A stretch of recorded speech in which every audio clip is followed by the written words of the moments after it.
Assalamualaikum warahmatullahi wabarakatuh. Mengharukan, ini kisah sahabat Nabi yang selalu menangis saat kumandangkan azan. Nabi Muhammad adalah Nabi yang amat disukai oleh sahabat-sahabatnya adalah Bilal bin Rabah, salah satu sahabat Nabi yang bertugas sebagai muazin di Masjid Nabawi.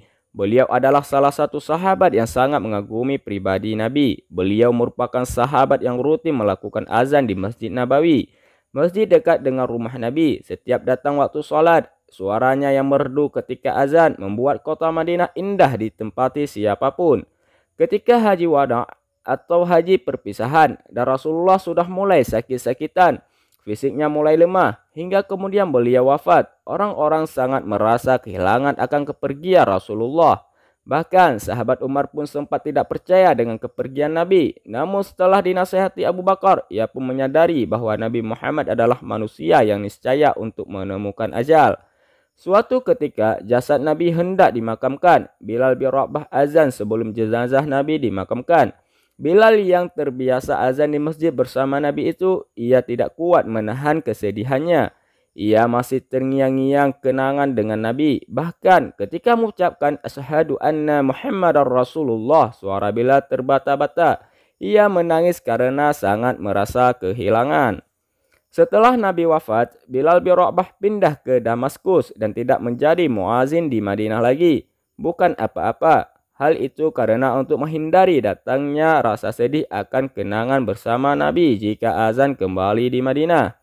Suatu ketika, ia bermimpi bertemu Nabi. Dalam mimpinya itu beliau menanyakan kepada Bilal bahwa mengapa ia belum kembali menziarah makamnya. Bilal langsung terbangun dan di pagi harinya langsung menuju Madinah untuk berziarah ke makam Nabi.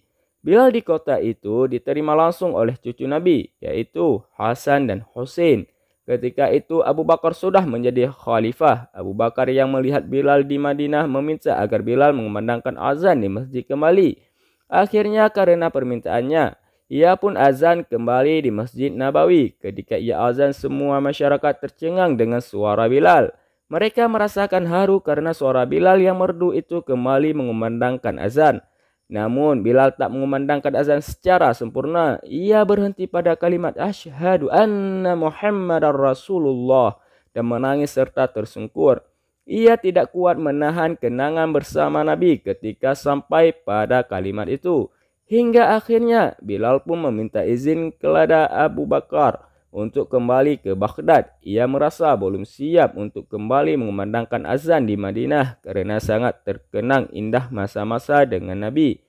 Bilal pun kembali di Damaskus. Beliau tinggal di Damaskus hingga wafat, yaitu pada tahun 20 Hijriah.